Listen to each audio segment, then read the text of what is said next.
தேவனுக்கு மாத்திரமே துதி கனம் மகிமை உண்டாவதாக. தேவ வார்த்தைகளை பேசும்படியாக ஆசீர்வதித்த தேவனுக்கு முதல்ல நன்றி. இந்த வாய்ப்பினை கொடுத்த திருச்சபைக்கு நன்றி. முதல் முறையாக நான் சென்ட்ரல் சர்ச்சில் தேவ செய்தி கொடுக்க வந்திருக்கேன். இந்த செய்தி சொல்லணும் அப்படின்னு முதல்ல கேட்டப்போ, நான் தேவ வார்த்தைகளை நான் பேச போகிறேன், தேவனுடைய வசனங்களை நான் பேச போகிறேன்ற ஆர்வத்தில் நான் சரி அப்படின்னு சொல்லிட்டேன். அதுக்கப்புறம் நான் ப்ரேயர் பண்ணேன், கடவுளே என்ன ஒரு செய்தியை நான் சொல்லணும், உங்களுடைய வார்த்தைகளை நான் பகிர்ந்துக்கணும், எனக்கு ஏதாவது வெளிப்படுத்துங்க அப்படின்னு நான் ப்ரேயர் பண்ணப்போ எனக்கு ஒரு சில விஷயங்கள் வெளிப்பட்டுச்சு. தேவனிடத்துலேருந்து என்னை பிரித்து வச்சுருக்க விஷயம் என்ன, தேவ அன்புலேருந்து என்னை விலக வைக்கிற ஒரு விஷயம் என்ன அப்படின்னு நான் யோசித்து பார்த்தேன். அப்புறம் தான் எனக்கு புரிய வந்துச்சு, இப்போ நமக்கு டெக்னாலஜி எவ்வளோ டெவலப் ஆயிடுச்சு, தொழில்நுட்ப வளர்ச்சி, இந்த வளர்ச்சி தான் காரணமாக இருக்குமோ, தேவனிடத்துலேருந்து பிரித்து வைக்கிறதுக்கு இந்த தொழில்நுட்பம் தான் ஒரு காரணமாக இருக்குமோ அப்படின்னு நான் யோசித்தேன். அப்போ எனக்கு என்னோடய வாழ்க்கை நிகழ்வு ஒன்று ஞாபகத்துக்கு வந்துச்சு. நான் படித்தது MSc computer science. First time interview attend பண்ண போகிறப்ப அவங்க கேட்ட கொஷின் என்ன அப்படின்னா, நீங்கள் எதனால் கம்ப்யூட்டர் சயின்ஸை சூஸ் பண்ணிங்க, இந்த ஃபீல்டை ஏன் சூஸ் பண்ணிங்க அப்படின்னு கேட்டாங்க. அப்போ நான் ஒரு வார்த்தையை சொன்னேன், தொழில்நுட்பம் இல்லாமல் இந்த உலகமே இயங்காது, டெக்னாலஜி இல்லாமல் இந்த உலகமே இயங்காது அப்படின்ற ஒரு பதிலை நான் கொடுத்தேன். இந்த பதில்னால தான் நான் அந்த இன்டர்வியூவில் செலக்டே ஆனேன். ஆனால் இந்த உலகம் இயங்கிட்டுருக்கிறதுக்கான காரணமே தேவன் தான். தேவனால தான் இந்த உலகம் இயங்கிட்டுருக்கு அப்படின்றத உணர்றதுக்கு எனக்கு கொஞ்சம் காலம் எடுத்தது, அதை உணர்றதுக்கு கொஞ்சம் காலம் எடுத்தது. அப்புறம் யோசித்தேன், ஏன் இதை குறித்தே நம்ம செய்தி சொல்லக்கூடாது அப்படின்னு நான் வசனங்களை தேட ஆரம்பித்தேன், படிக்க ஆரம்பித்தேன். அப்போ எனக்கு கிடைச்ச தலைப்பு தான் the light of God versus darkness of technology, தேவனின் ஒளியும் தொழில்நுட்பத்தின் இருளும் அப்படின்ற தலைப்பு எனக்கு கிடச்சிது. இந்த செய்திக்குள்ளாக கடந்து செல்வதற்கு முன்பாக ஒரு சிறு ஜபத்தை ஏறெடுப்போம். அனைவரும் தலைகளை தாழ்த்தி ஜபிப்போம். மகா இரக்கமும் கிருபையும் நிறைந்த எங்கள் அன்புள்ள ஆண்டவரே, இந்த ஒரு நல்ல வேலையை எங்களுக்கு கொடுத்ததுக்காக உமக்கு நன்றி அப்பா. கடந்த வாரம் முழுக்க உமது கண்மணி போல் எங்களை பாதுகாத்து வந்தீரே அப்பா, அதுக்காக உமக்கு நன்றி அப்பா. ஒரு புதிய வாரத்தை எங்களுக்கு காணபடியாக செய்தமைக்காக உமக்கு நன்றி அப்பா. இங்கே வந்திருக்கும் ஒவ்வொருவரையும் ஆசிர்வதிங்க. இப்பொழுது பேச போகிறது நான் அல்ல ஆண்டவரே, என்னை மறைத்து நீர் பேசும். தூய ஆவியானவரின் துணை என்னோடு இருக்கும்படியாக என்னை ஆசிர்வதியும். இப்பொழுதும் இந்த செய்திக்குள்ளாக கடந்து செல்வோம். இந்த செய்தியை கேட்கக்கூடிய அனைவரும் வாழ்க்கையிலே ஒரு நல்ல ஒரு மாற்றத்தை காணும்படியாக செய்யுங்க ஆண்டவரே. உமது வார்த்தைகள் எங்கள் வாழ்விலே ஒரு நல்ல ஒரு மாற்றத்தை ஏற்படுத்தும்படியாக, தொழில்நுட்பத்தின் இருளிலிருந்து நாங்கள் வெளியே உமது ஒளியின் பாதையில் நடப்பதற்கு எங்களை வழிநடத்தி செல்லுங்க, உதவி செய்யுங்க ஆண்டவரே. இவை யாவையும் இயேசு கிறிஸ்துவின் நாமத்திலே ஜெபிக்கிறேன், ஜீவனுள்ள நல்ல பிதாவே, ஆமீன். முதல்ல நம்ம பார்க்குறோம், நம்ம வேதாகமத்தை திறந்த உடனே முதல் வசனத்தை நம்ம பார்க்குறோம். ஆதியிலே தேவன் வானத்தையும் பூமியையும் சிருஷ்டித்தார் அப்படின்னு நம்ம பார்க்குறோம். இந்த பூமி நமக்காக படைக்கப்பட்ட ஒரு பூமி. ஆரம்பத்தில் அது எப்படி இருந்ததுன்னா, ரொம்ப அழகாக இருந்தது, அமைதியாக இருந்தது. சகலத்தையும் தேவன் நமக்காக படைச்சிருக்காரு. மரங்கள், கனிகள், பறவைகள், விலங்குகள் அவ்வளோத்தையும் படைச்சார். இது அனைத்தையும் ஆள்வதற்காக மனிதர்களை கடவுள் படைச்சார். அப்போ பார்த்திங்கன்னா கடவுளுக்கும் மனிதருக்கும் உள்ள உறவு எவ்வாறு இருந்தது அப்படின்னா, ரொம்ப நெருக்கமான உறவு. தேவன் டைரெக்டாகவே மனுஷங்க கிட்ட பேசினார். அந்த அளவுக்கான ஒரு ஸ்ட்ராங்கான உறவு இருந்தது மனுஷங்களுக்கும் தேவனுக்கும் இடையே. இப்போ நம்ம பார்த்தோம், அந்த பூமி, கடவுள் நமக்கு கொடுத்த பூமியை இப்போ நம்ம சுற்றி பார்த்தோன்னா நம்மளை சுற்றி என்னென்ன இருக்குது. இப்போவே நம்ம சர்ச்லேயே பார்த்தோம் அப்படின்னா தொழில்நுட்ப வளர்ச்சி எவ்வாறு இருக்குது அப்படின்னு பார்த்திங்கன்னா, நான் மைக்கில் பேசிகிட்ருக்கேன், ஸ்பீக்கர் இருக்குது, லைவில் எங்கே உள்ளவங்களும் மக்கள் லைவில் பார்த்துட்ருக்கீங்க. நீங்கள் நேரில் சர்ச்சுக்கு கேட்கணுன்னு அவசியம் இல்லை. வீட்டில் உட்காந்தபடியே உங்களோட மொபைல் ஃபோனில், லேப்டாப்பில் நீங்கள் இந்த செய்தியை கேட்க முடியும். அப்படிப்பட்ட உலகத்தில் நம்ம வாழ்ந்துக்கிட்டு இருக்கோம். நம்ம இங்கே நின்றுட்டுருக்கோம், ஆனால் ஒரு அமெரிக்காலேயோ வெளிநாடுகள்லையோ என்னென்ன விஷயங்கள் நடக்குது அப்படின்றத செல்ஃபோன் மூலயமா ஒரு கிளிக்கில் நம்ம கைகள்லேயே நம்ம பார்த்துடுறோம். இவ்வாறாக தொழில்நுட்பம் இந்த அளவுக்கு வளர்ந்துருக்கு. ஆனால் இந்த தொழில்நுட்ப வளர்ச்சி நம்மளை கடவுளுக்குள்ளாக கூட்டி சேர்க்குதா, இல்லை கடவுளை விட்டு விலகி நிற்கும்படி செய்யுதா அப்படின்றத தான் நம்ம யோசித்து பார்க்க போகிறோம். இப்போ நான் ஒரு 3 விஷயங்களை குறித்து நான் பேச போகிறேன். முதலாவது பார்த்திங்கன்னா, rise of technology and fall of spirituality. தொழில்நுட்பத்தோட வளர்ச்சியும் நம்ம தேவனிடத்துலேருந்து எவ்வாறு விலகி நிற்கிறோம் அப்படின்றத ஃபஸ்ட்டு நம்ம பார்ப்போம். இதுக்கு முன்னாடிலாம் நம்ம பேசணும், தூரம் இருக்க உறவினர்களோட பேசணும் அப்படின்னா லெட்டர் மூலயமா பேசுவோம். அப்படியே கொஞ்சம் வந்து இந்த டெலகிராம் வந்துச்சு, லெட்டரு, மொபைல் ஃபோன் வந்துச்சு, இப்போ ஸ்மார்ட் ஃபோன் வந்துச்சு, இமெயில், இந்த மாதிரி கனெக்டிவிட்டி, ஒரு மக்களோட மக்கள் நம்ம பேசுகிறதுக்கு வந்து சுலபமாகவே பேசிடலாம். நம்ம துணி துவைக்கிறதுக்கு நம்ம கையில் துவைக்க வேணாம், வாஷிங் மிஷின் வந்துருச்சு. அதே மாதிரி இப்போ டிஷ் வாஷர் வந்துருச்சு. இந்த மாதிரி டெக்னாலஜி டெவலப்மெண்ட் நம்மளோட வாழ்க்கையை ரொம்ப எளிமையாக்கிருச்சு, ரொம்ப ஈஸியாக்கிருச்சு. அதனாலேயே என்னவோ நமக்கு தெரியல, எல்லாமே நமக்கு கிடச்சிருச்சு. இதுக்கு மேலே நம்ம ஏன் தேவனை தேடணும்? நம்ம ஏன் தேடணும்? அந்த கடவுளோடு இருக்க அந்த நெருக்கமான உறவிலிருந்து நம்ம வந்து விலகி இருக்கோம். நம்ம இப்போ ஒரு வசனத்தை வாசிப்போம். ஆதியாகமம் 2வது அதிகாரம் 15வது வசனம். ஆதியாகமம் 2வது அதிகாரம் 15வது வசனத்தை நாம் இப்போ வாசிப்போம். தேவனாகிய கர்த்தர் மனுஷனை ஏதேன் தோட்டத்தில் அழைத்து கொண்டு வந்து அதை பண்படுத்தவும் காக்கவும் வைத்தார் அப்படின்னு நம்ம படிக்கிறோம். அப்போ இந்த பூமியை கடவுள் படைச்சு ஏதேன் தோட்டத்துக்கு மனுஷங்களை அழைத்து கொண்டு வந்து இந்த பூமியை பண்படுத்தவும் பாதுகாக்கவும் வச்சுருக்காரு. இந்த பூமியை ஆள்வதற்காக மனுஷங்களை வந்து படைச்சிருக்காரு. அப்படிப்பட்ட நாம் எதனுடைய கட்டுப்பாட்டுக்குள்ளே இருக்கோன்னு பார்த்தீங்கன்னா மொபைல் ஃபோன். இப்போ நம்ம உலகத்தை பாதுகாக்கிற மனநிலையிலையாக நம்ம இருப்போம். மொபைலுக்கு சார்ஜ் போடணும். இப்போ பைக் வந்துருச்சு, பைக்குக்கு சார்ஜ் பண்ணணும். நம்மளோட ரெஸ்பான்சிபிலிட்டி எப்படி இருக்குது பாருங்கள். கடவுள் நமக்கு கொடுத்துருக்க ரெஸ்பான்சிபிலிட்டி என்ன? இந்த உலகத்தை நம்ம வந்து பண்படுத்தவும் காக்கவும் வைத்தார். நம்ம பாதுகாக்கிறோமா? கடவுள் கொடுத்த இந்த அழகான பூமியை நம்ம பாதுகாக்கிறோமா? இல்லை. நம்மளோட ரெஸ்பான்சிபிலிட்டி எப்படி இருக்குது? எல்லாமே இந்த டெக்னாலஜியை குறித்து மட்டும்தான் இருக்குது. நம்ம வீடுகள்லே பார்த்திங்கன்னா எவ்வளோ கேஜெட்ஸு. இப்போ ஃபோன் சார்ஜ் போயிடுச்சுன்னா அதை நம்ம வந்து பொறுப்பாக எடுத்துகிட்டு போய் சார்ஜ் போட்டுறோம். ஏன்னா குறைஞ்சிருச்சுன்னா நம்மளால் வீடியோஸ் எதுவும் பார்க்க முடியாது. இப்போ தேவனிடத்துலேருந்து நம்மளோட உறவில் வந்து ஒரு சின்ன விரிசல் ஏற்படுது. அதை நம்ம வந்து சரி செய்யணும் அப்படின்றதுக்காக நேரத்தை ஒதுக்குறோமா? கிடையாது. நம்மளோட ரெஸ்பான்சிபிலிட்டியே மாறிடுச்சு. டெக்னாலஜி தான் முழுக்க இப்போ நம்மளுடைய ரெஸ்பான்சிபிலிட்டியாக இருக்குது. அதே மாதிரி நம்ம வேலைக்கு போகிறோம். இப்போ வேலைக்கு பார்த்திங்கன்னா நம்ம ஒரு இடத்துல போய் வேலை செய்ய வேணாம், வீட்டில் உட்காந்தே வேலை பார்க்கலாம். மொபைலில் வேலை பார்க்கலாம், லேப்டாப்பில் வேலை பார்க்கலாம். ஸோ இந்த தொழில்நுட்ப வளர்ச்சி எவ்வாறாக கடவுளிடமிருந்து நம்மளை பிரித்து வச்சுருக்கு அப்படின்றத வந்து நம்ம யோசித்து பார்ப்போம். அடுத்தது பார்த்திங்கன்னா ஆக்சஸ் ஆஃப் இன்ஃபர்மேஷன். நமக்கு தவறான இன்ஃபர்மேஷன், செய்திகள் வந்து நமக்கு கேட்குறதுக்கு ரொம்ப எளிமையாக இருக்குது. ஒரு விஷயம் உண்மையா பொய்யா நமக்கு வாட்ஸ்அப்பில் வருது, யூடியூப்பில் பார்க்குறோம், ஃபேஸ்புக்கில் பார்க்குறோம். அதோட உண்மைத்தன்மை நமக்கு தெரியாது. ஆனால் அவ்வளோ இன்ஃபர்மேஷன் வந்து நம்ம மைண்டுக்குள்ளே நம்ம வந்து போகுது. ஆனால் வேதாகமத்தில் பார்த்திங்கன்னா எல்லாமே இருக்குது. சயின்ஸில் வந்து வேதாகமத்தை தாண்டி ஒரு சயின்ஸுன்னு நம்ம இப்போ படிக்கிறோம். ஃபோனில் அவ்வளோ விஷயங்கள் சயின்ஸை பற்றி படிக்கிறோம். வேதாகமத்தை தாண்டி சயின்ஸுன்னு ஒன்றுமே இல்லை. எல்லாமே கடவுளுடைய படைப்பு தான். இன்ஃபர்மேஷன் அப்படின்னு அதே மாதிரி ஹியூமன் எவாலுவேஷன் படிக்கிறோம். குரங்குலேருந்து தான் மனுஷன் வந்தான் அப்படின்ற ஒரு தவறான ஒரு இன்ஃபர்மேஷன், பிக் பேங் தியரி, இந்த மாதிரியான இன்ஃபர்மேஷன்லாம் நமக்கு இந்த ஊடகங்கள் மூலயமா, இந்த டெக்னாலஜி மூலயமா ஒரு தவறான விஷயங்களை வந்து நம்ம கேட்கும்படியாகவோ அதோடைய நம்பகத்தன்மை என்ன அப்படின்ட்டு அறியாதபடிக்கு நமக்கு நிறைய இன்ஃபர்மேஷன்ஸ் வந்து நம்ம கேதர் பண்ணுறோம். அடுத்தது பார்த்திங்கன்னா 2வது விஷயமாக எதை குறித்து நம்ம பார்க்குறோம் அப்படின்னா இல்யூஷன் ஆஃப் கண்ட்ரோல். அதாவது கட்டுப்பாட்டின் மாயை. நம்ம எதனுடைய கட்டுப்பாட்டில் இருக்கோம் அப்படின்னு நம்ம பார்ப்போம். ஒரே ஒரு கிளிக்கு தான். அந்த கிளிக்கில் நம்ம இந்த உலகத்தில் இருக்க எல்லா விஷயத்தையும் பார்க்க முடியும். ஒரு இடத்துலேருந்து இன்னொரு இடத்துல நடக்கிற விஷயத்தை நம்ம போய் தான் பார்க்கணுன்னே அவசியம் இல்லை. ஒரு கிளிக்கில் நம்ம பார்த்துடலாம். ஆரம்ப காலத்தில் வந்து வேதாகமம் எப்படி இருந்துச்சுன்னா வந்து ஸ்க்ரால்ஸாக இருந்துச்சான். ஒரு சுருள் மாதிரி இருக்கும். ஒரு அதிகாரத்தில் படிச்சுட்டு அடுத்த அதிகாரத்துக்கு நம்ம போகிறப்ப அந்த சுருளை ஒரு டைம் நம்ம சுருட்டி தான் அதிகாரம் ஒரு அதிகாரமாக படிக்க முடியும். அடுத்தது புத்தக வடிவுக்கு வந்து கொண்டு வந்தாங்க. ஒரு பேஜஸாக திருப்பி பார்த்தோம். இப்போ ஒரே ஒரு கிளிக்கு தான். ஒரு கிளிக்கில் நமக்கு வந்து எல்லா வசனங்களும் வந்துடுது. ஸோ தேவனிடத்தில் நம்ம செய்கிறதுக்கு இந்த டெக்னாலஜி வந்து ஹெல்ப்ஃபுல்லாக தான் இருக்குது. ஆனால் அதையும் தாண்டி தவறான விஷயங்களுக்கும் வந்து அது வழிவகுக்குது அப்படின்றத நம்ம வந்து யோசித்து பார்க்கணும். அதே மாதிரி இந்த காலகட்டத்தில் பார்த்திங்கன்னா சின்ன குழந்தைங்கள்லேருந்து வயசானவங்க வரைக்கும் எல்லாருக்குமே வந்து டெக்னாலஜின்றது ரொம்பவே சுலபமாக கிடச்சிருது. ஒரு 20 வருஷத்துக்கு முன்னாடிலாம் வந்து ஜஸ்ட் ஃபோனு சின்ன ஸ்க்ரீன் தான் இருந்தது. இப்போ வந்து பெரிய ஸ்க்ரீன், ஸ்மார்ட் ஃபோன் வரைக்கும் வந்துருச்சு. இது எப்படிப்பட்ட ஒரு தவறான மனநிலையை மக்களுக்குள்ளே புகுத்துது, என்னென்ன தவறான குணங்களை வந்து மக்களுக்குள்ளே புகுத்துது அப்படின்னு பார்த்திங்கன்னா முதல்ல பொறாமை.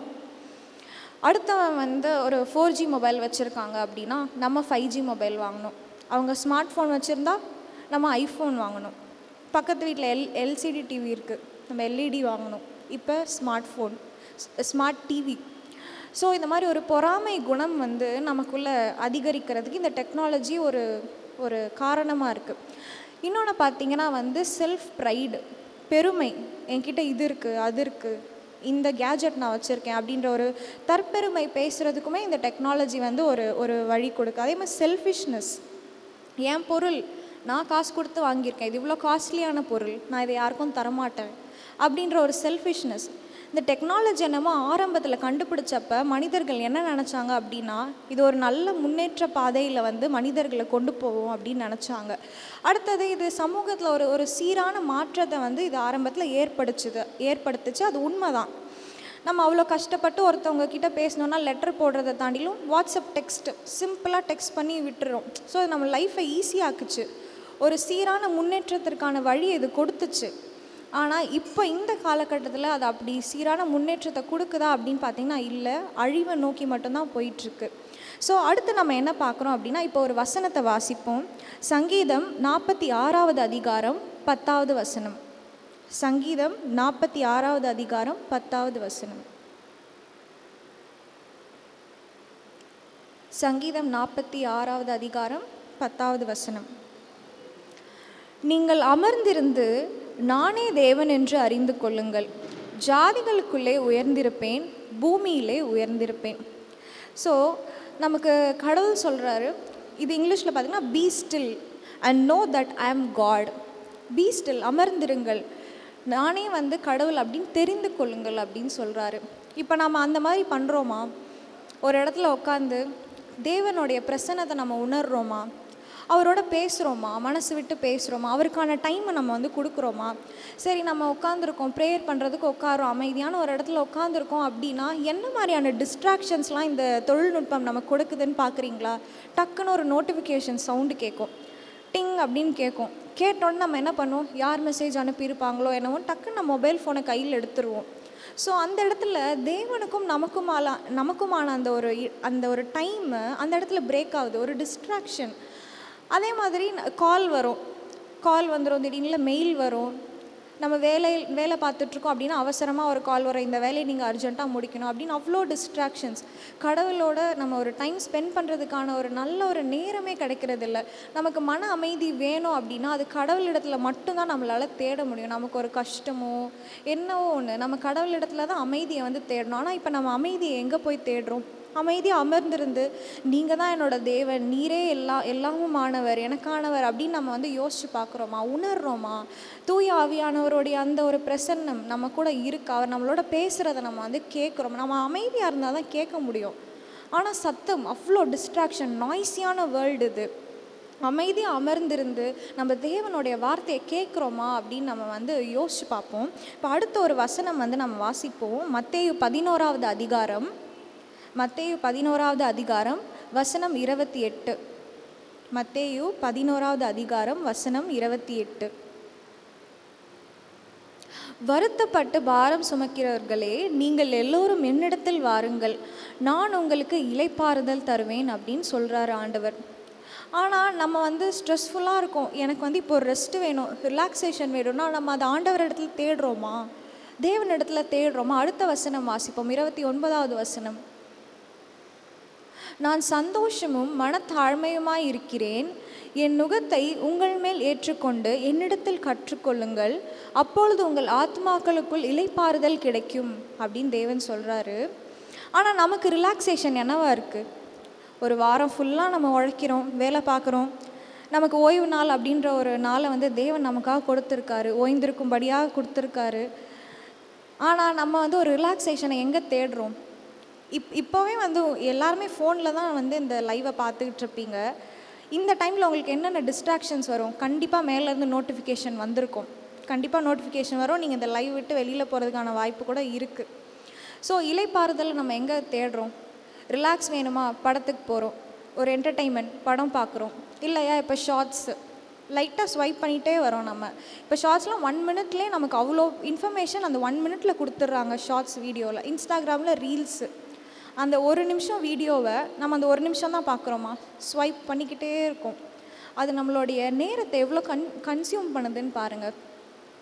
ஸோ அது நமக்கு டைம் போகிறதே தெரியாது. ஒரு ஷார்ட்ஸ் தான் நம்ம பார்ப்போம் 1 மினிட், அடுத்து அடுத்து அடுத்து போய்க்கிட்டே இருக்கும். நேரத்தை பார்த்தோன்னா அரை மணி நேரம் கடந்திருக்கும், 1 மணி நேரம் கடந்திருக்கும். இளைப்பாறுதல் என்பது நமக்கு எது உண்மையான எது ரெஸ்ட்டு, ரிலாக்ஸிங், உண்மையான இளைப்பாறுதல் என்னன்னு நமக்கு தெரியவே இல்லை. அவ்வளோ ஸ்ட்ரெஸ்ஃபுல்லான லைஃப்பில் நம்ம இருக்கோம் அப்படின்னா தேவனிடத்துல தான் நமக்கு மன அமைதி கிடைக்கும், ஒரு இளைப்பாறுதல் கிடைக்கும். கஷ்டம் எல்லாம் தேவன் ஒருவர் தான் நமக்கு போக்குவார் அப்படின்றத வந்து நம்ம உணராதவங்களாக தான் இந்த டெக்னாலஜி வேர்ல்டில் வந்து நம்ம இருக்கோம். அடுத்து பார்ப்போம், ரிலேஷன்ஷிப். நமக்கும் மற்றவர்களுக்கும் இடையே உள்ள உறவு எப்படி இருக்குது? நம்ம இப்போ தேவனுடைய உறவை பற்றி, தேவனோட உறவுலேருந்து நம்ம விலகி விலகி வந்துக்கிட்டே இருக்கோம். அதுக்கு காரணம் டெக்னாலஜின்னு பார்த்தோம். இப்போ மனிதர்களுக்குள்ளாவே வந்து உறவுகளில் வந்து நிறைய விரிசல்கள் வருது. இதுக்கான காரணமும் டெக்னாலஜியாக இருக்குமா?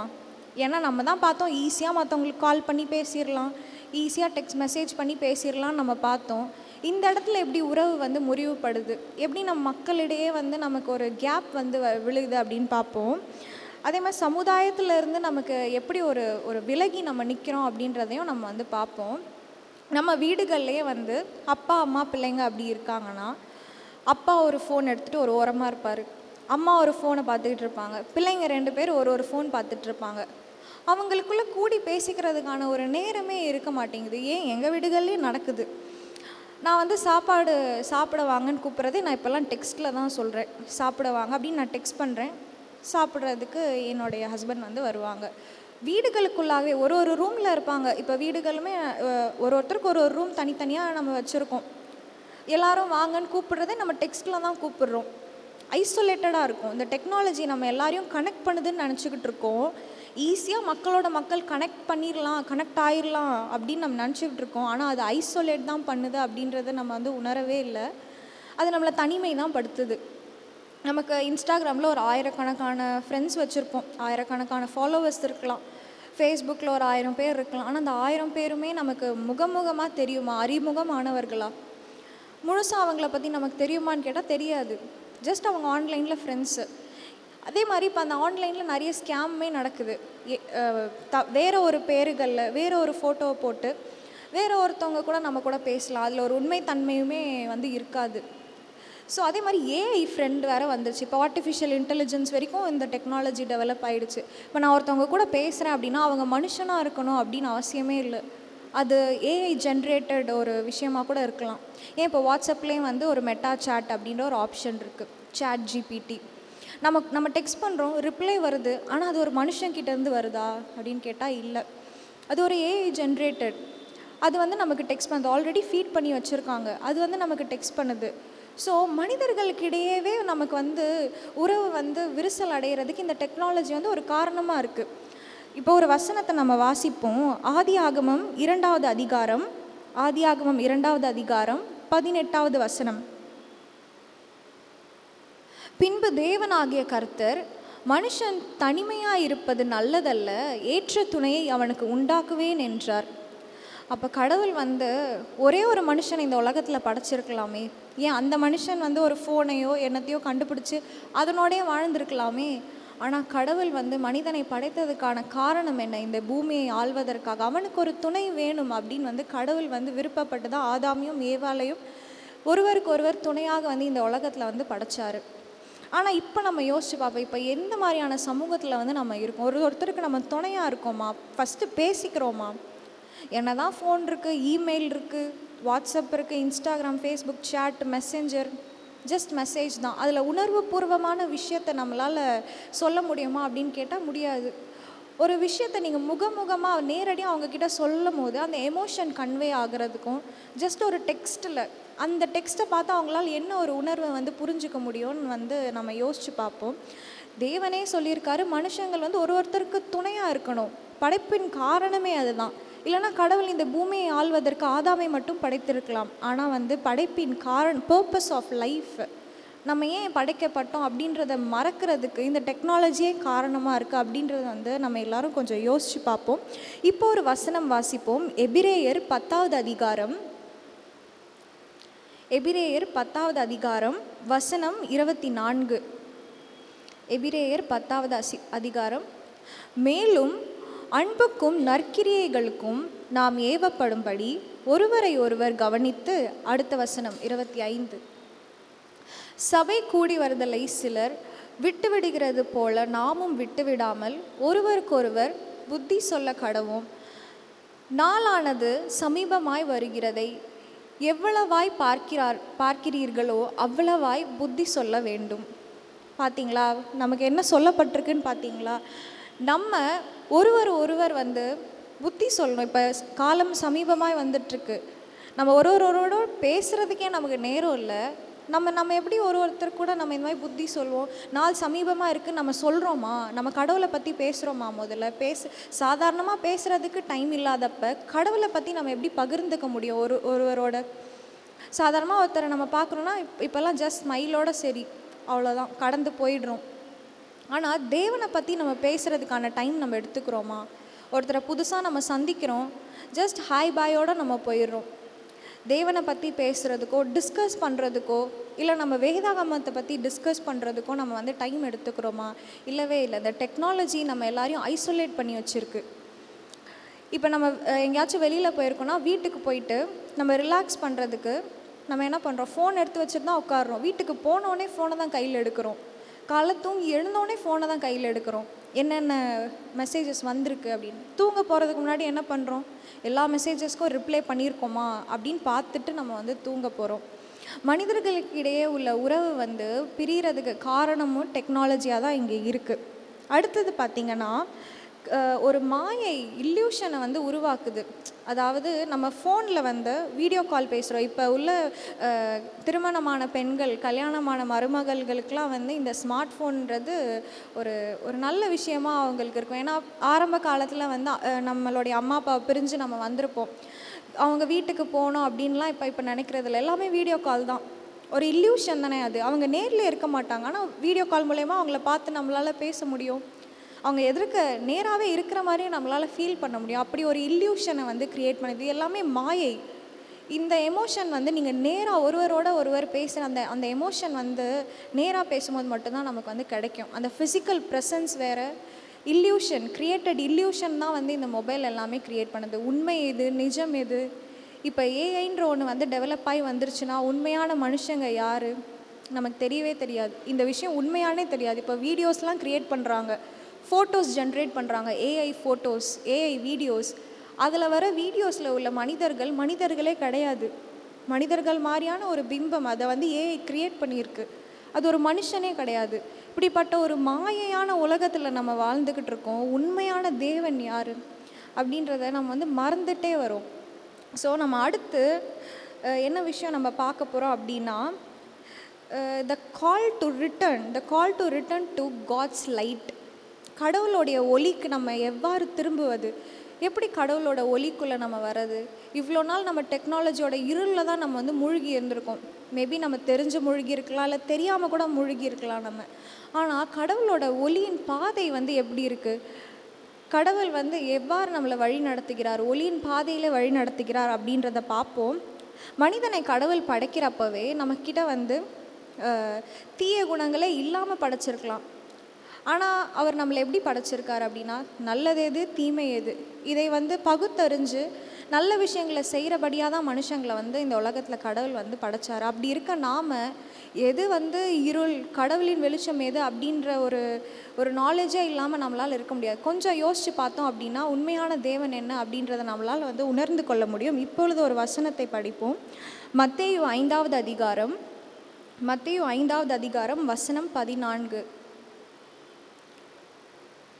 நீங்கள் உலகத்திற்கு வெளிச்சமாக இருக்கிறீர்கள். மலையின் மேல் இருக்கிற பட்டணம் மறைந்திருக்க மாட்டாது. அடுத்த வசனம், விளக்கை கொளுத்தி மரக்காலால் மூடி வைக்காமல் விளக்கு தண்டின் மேல் வைப்பார்கள், அப்பொழுது அது வீட்டின் உள்ள யாவருக்கும் வெளிச்சம் கொடுக்கும். அடுத்த வசனம், இவ்விதமாய் மனுஷர் உங்கள் நற்கிரியைகளை கண்டு பரலோகத்தில் இருக்கிற உங்கள் பிதாவை மகிமைப்படுத்தும்படி உங்கள் வெளிச்சம் அவர்கள் முன்பாக பிரகாசிக்க கடவுது. கடவுள் நம்மை வந்து ஒரு வெளிச்சத்துக்கு ஒப்பாக நம்மளை வந்து சொல்கிறார். வெளிச்சமாக நாம் அழைக்கப்படுறோம். அப்படிப்பட்ட வெளிச்சமாக இருக்க நாம் தொழில்நுட்பத்தோட இருளில் வந்து நம்ம மாட்டிகிட்டு இருக்கோம். எப்போ நம்ம வந்து கடவுளோட வெளிச்சத்துக்குள்ளே வந்து நம்ம வருவோம்? இதெல்லாம் நம்ம வந்து சிந்திச்சு பார்ப்போம். ஏன்னா சிந்திக்கிறதுக்கான நேரத்தையும் இந்த தொழில்நுட்பம் வந்து கொடுக்கறதில்ல. அந்த சிந்திக்கிறதுக்கான நேரம் ஃபுல்லாகவே அந்த தொழில்நுட்பம் உறிஞ்சி எடுத்துக்குது. அந்த டைம் கன்சியூமிங் டெக்னாலஜி, இப்போ நம்ம இருக்க உலகமே அப்படிப்பட்ட உலகம் தான். எவ்வளோ டெக்னாலஜி டெவலப்மெண்ட் வந்தாலும் இந்த உலகமானது தேவனால் தான் இயங்கிட்டுருக்கு. நான் சொன்ன அந்த வார்த்தை வந்து டெக்னாலஜி இல்லாமல் இந்த உலகமே இயங்காது அப்படின்ற அந்த வார்த்தை வந்து நான் சொன்னது உணராமல் நான் சொல்லியிருக்கலாம். அதனால் எனக்கு வேலை கிடச்சிருக்கலாம். ஆனால் இப்போ நான் உணர்ந்து சொல்கிறேன். நான் உணர்றது என்னென்னா, இந்த உலகம் இயங்கிட்டுருக்கதே தேவனால் தான் அப்படின்றத நம்ம எல்லாருமே வந்து உணரும்படியாக தேவன் வந்து நம்ம மனதில் வந்து பேசுவார். அந்த பேசுகிற அந்த ஒலியை நம்ம கேட்கணும் அப்படின்னா என்ன பண்ணணும்னா, இந்த இருள்லேருந்து வெளியில் வரணும். தூய ஆவியானவர் நம்மளோட பேசுவார். ஆனால் அந்த பேசுகிற சத்தத்தை டாமினேட் பண்ணுறது எதுனா இந்த டெக்னாலஜி தான்.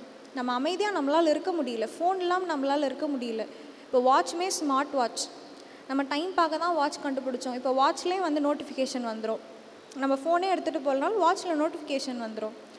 ஸோ நேரமே இல்லை. தூய ஆவியானவருடைய வார்த்தையை கேட்காதபடிக்கு இந்த டெக்னாலஜி வந்து நம்மளை இருளில் அந்தளவுக்கு மூழ்கடிச்சு வச்சுருக்கு. அந்த இருளிலேருந்து நம்ம வெளியில் வரணும். இப்போ ஒரு சிறிய ஒரு கதை மட்டும் நான் உங்கள் கூட வந்து பகிர்ந்து கொள்கிறேன். ஒரு சின்ன கதை. இது மேபி உங்கள் எல்லாருக்குமே தெரிஞ்சிருக்கலாம். என்னென்னா, இருவர் பேசி கொண்டிருக்காங்க. ஒருத்தர் வந்து இன்னொருவர்கிட்ட வந்து ஒரு கேள்வி கேட்குறாரு. இந்த கேள்விக்கு நீ வந்து பதில் சொல்லிட்ட அப்படின்னா உனக்கு ஒரு பெரிய பரிசு தரேன், ஒரு 1 கோடி ரூபாய் தரேன் அப்படின்னு சொல்கிறாருன்னு வச்சுக்குவோம். சரி, ஓகே, அது என்ன கேள்வி அப்படின்னு கேட்குறாரு. இந்த கேள்வி என்னவா இருக்குது அப்படின்னா, ஒரு பறந்துட்டுருக்க ஒரு பட்டாம்பூச்சியை வந்து கையில் பிடிச்சி வச்சுட்டு இன்னொருவர்கிட்ட கேட்குறாரு, இது உயிரோடு இருக்கா இல்லை இது செத்து போயிருக்கா அப்படின்னு கேட்குறாரு. இதுக்கு நீ சரியாக பதில் சொல்லிட்டேன்னா உனக்கு பெரிய பரிசு, 1 கோடி ரூபாய் பரிசு அப்படின்னு சொல்கிறாரு. அந்த இன்னொரு நபர் வந்து யோசிக்கிறாரு. ஒருவேளை வந்து இந்த பட்டாம்பூச்சி உயிரோடு இருக்குது அப்படின்னு சொன்னார்னா அவர் பறக்க விட்டுருவார்.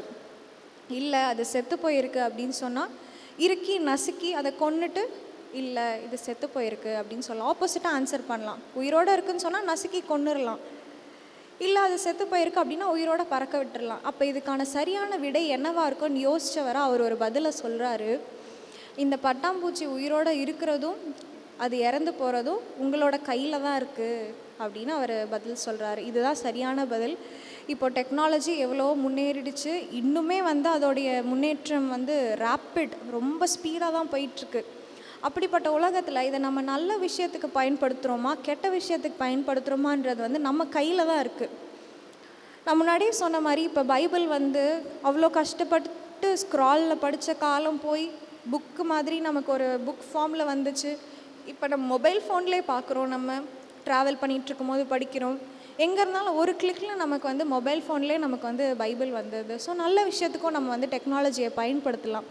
இப்போவும் செய்தி எல்லாருமே நீங்கள் வந்து லைவில் கேட்டுக்கிட்டு இருப்பீங்க. இப்போ பிபிடியில் நமக்கு ப்ரெசன்டேஷன் போடுறாங்க. எல்லாமே தொழில்நுட்பம் தான். தேவனோட நம்ம இணைகிறதுக்கு தொழில்நுட்பம் ஒரு வகையில் உதவியாக இருக்கும். ஆனால் அதை நல்ல வகையில் பயன்படுத்துகிறதும் பயன்படுத்தாததும் நம்ம கைகளில் தான் இருக்குது அப்படின்ட்டு நம்ம உணர்ந்தவர்களாக நம்ம வந்து செயல்படணும். கடைசியாக நம்ம ஒரு வசனத்தை நம்ம வந்து வாசிப்போம். யோவான் 8வது அதிகாரம் 12வது வசனம். மறுபடியும் இயேசு ஜனங்களை நோக்கி, நான் உலகத்திற்கு ஒளியாயிருக்கிறேன். என்னை பின்பற்றுகிறவன் இருளிலே நடவாமல் ஜீவ ஒளியை அடைந்திருப்பான் என்றார். கடவுள் வந்து நம்மளை ஒளியின் பாதையிலே வழி நடத்தி கொண்டு வருகிறார். ஆனால் நாமோ என்ன பண்ணிகிட்ருக்கோம், இந்த டெக்னாலஜி அப்படின்ற இருளில் வந்து நம்ம முழுகிட்டுருக்கோம். இந்த டெக்னாலஜியை கடவுளோட இணைகிறதுக்கு நம்ம எப்படியெல்லாம் பயன்படுத்தலாம் அப்படின்றத நம்ம வந்து யோசித்தவர்களாக கடவுளோட இணைகிறதுக்கு நம்ம இந்த டெக்னாலஜியை பயன்படுத்துவோம். உண்மையான தேவன் யார், உண்மையான சத்தியம் என்ன அப்படின்ட்டு உணர்ந்தவர்களாக இருளின் பாதையிலிருந்து நம்ம விலகி ஒளியின் பாதையிலே வந்து நம்ம தேவனின் பாதையில் வந்து நம்ம நடந்து செல்பவர்களாக இந்த இடத்தை விட்டு நாம் வந்து கடந்து செல்வோம். இந்த வாய்ப்பினை கொடுத்த தெய்வ வார்த்தைகளை பேசும்படியாக ஆசீர்வதித்த தேவனுக்கு நன்றி, இந்த சபைக்கு நன்றி. ஆமீன். சர்வ வல்லமையும் மகிமையும் நிறைந்த எங்கள் அன்பின் தெய்வமே, இப்போ கடந்த நாட்கள் முழுவதும் சுகத்தோடும் பலத்தோடு பாதுகாத்து இந்த ஓய்வு நாளை காணும்படியாய் கிருபை செய்து இந்த ஓய்வு நாளிலே உம்முடைய சமூகத்திலே உம்மை நாடி தேடும்படியாய் உம்முடைய கரத்திலிருந்து ஒளியை பெற்றுக்கொள்ளும்படியாய் ஜீவனை பெற்றுக்கொள்ளும்படியாய் உம்மை நாடி தேடும்படியாய் ஒரு உணர்வுள்ள இதயத்தை கொடுத்து அப்பா நாடி தேடக்கூடிய வாய்ப்புகளை கொடுத்தீர். அதற்காக உமக்கு நாங்கள் நன்றி செலுத்துகிறோம் ராஜா. இந்த ஓய்வு நாளிலே நாங்கள் கற்றுக்கொண்ட ஒவ்வொரு வேத பாடத்துக்காக நாங்கள் நன்றி செலுத்துகிறோம். வருகிற நாட்களிலே நடக்க இருக்கிற ஒவ்வொரு காரியத்தையும் முன்கூட்டியே நீர் வேதத்தில் எங்களுக்கு குறித்து கொடுத்து எங்களை அதற்கு ஆயத்தப்படுத்துகிற அந்த ஒப்பற்ற கிருபைக்காய் நாங்கள் நன்றி செலுத்துகிறோம் ராஜா. இப்பொழுதும் நாங்கள் கேட்ட அந்த செய்திக்காய் உமக்கு நாங்கள் நன்றி செலுத்துகிறோம். தொழில்நுட்பத்தில் உலகம் வளர்ந்து போனாலும் வளர்ந்திருந்தாலும் அதன் மூலம் எங்களுக்கு பிழைப்பு ஏற்பட்டிருந்தாலும் அது எங்களை உடைய சமூகத்திலிருந்து பிரிக்காது பாதுகாத்து கொள்ள வேண்டிய ஞானத்தை நாங்கள் பெற்றுக்கொண்டு வேலிய பலத்தை பெற்றுக்கொள்ள நாங்கள் ஒவ்வொரு நாளும் ஒவ்வொரு நாளிலும் நாங்கள் உண்மையே நோக்கி பார்க்க நீர் எங்களுக்கு கிருபை தாரும் ராஜா. உடைய கரத்திலிருந்து வருகிற ஒளியை நாங்கள் பெற்று இந்த உலகத்தில் உம்முடைய நாமத்துக்கு மகிமையாய் ஒளியாய் எழும்பி பிரகாசிக்க உடைய பரிசுத்த ஆவியானவர் ஒவ்வொரு நாளும் ஒவ்வொரு நாளிகையும் எங்களோடு கூட இருந்து எங்களை பலப்படுத்தி பாதுகாத்து உம்முடைய நாமத்துக்கு மகிமையாய் வழிநடத்தி எல்ல வேண்டுமாய் உடைய பாதத்திலே நாங்கள் கெஞ்சு நிற்கிறோம் ராஜா. இம்மட்டுமாய் காத்து வழிநடத்தி வந்த நீர் இனி வரும் ஒவ்வொரு நாட்களிலும் உடைய பிரசன்னத்தினால் எங்களை நிறைத்து உடைய கரம் பிடித்து எங்களை வழிநடத்தி மீண்டுமாய் சமாதானத்தோடு சந்தோஷத்தோடு வருகிற ஓய்வு நாட்களில் உண்மை தொழுது கொள்ள நீர் தான் கிருபை பாராட்டி அருள வேண்டுமா. இயேசு கிறிஸ்துவின் இன்ப நாமத்தினால் கெஞ்சி கேட்கிறவங்க பரம தந்தையே, ஆமீன். என் ஆத்துமாவே கர்த்தரை சோஸ்தரி, என் முழு உள்ளமே அவருடைய பரிசுத்த நாமத்தை சோஸ்தரி. என் ஆத்துமாவே கர்த்தரை சோஸ்தரி, கர்த்தர் செய்த சகல உபகாரங்களையும் மறவாதே. ஆமீன்.